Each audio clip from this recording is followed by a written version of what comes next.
Kokią čia aferą atsiuntė butų ūkis.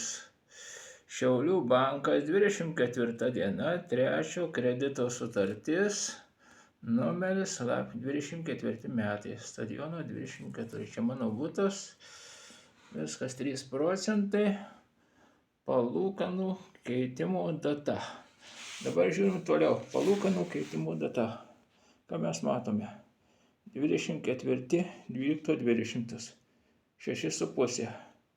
25.01.20.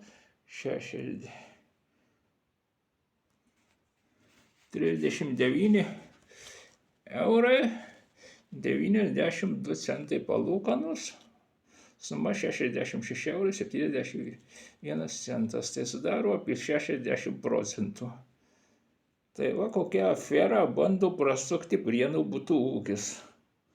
Aišku, aš su tokiam sąlygom nesutinku, nes sprendžia visą tai šitą Prienų butų ūkio tikslas nacionalizuoti ir atimti butus, išmesti į gatvę. Dabar žiūrim toliau. Čia negana to, kad verčiam kitą lapą. Palūkanų grąžinimo norma. Žiūrim 29 metus. 28-29 metai. 31. Va, įdomiausia čia.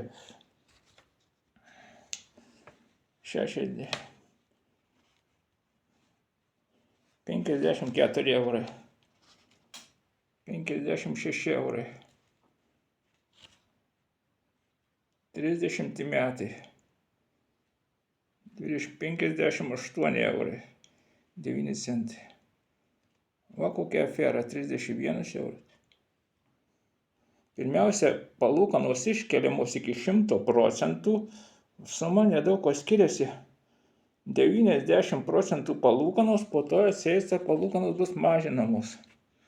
Tai čia ne kas kita kaip realybės neatsitinkantis, kaštų neatsitinkanti, kaip sakant, buhalterija.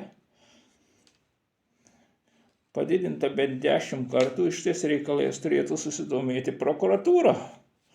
Aš galvoju, kad turėtų susidomėti prokuratūra, STT, ARAS, atlikti kratą Prienų butų ūkį.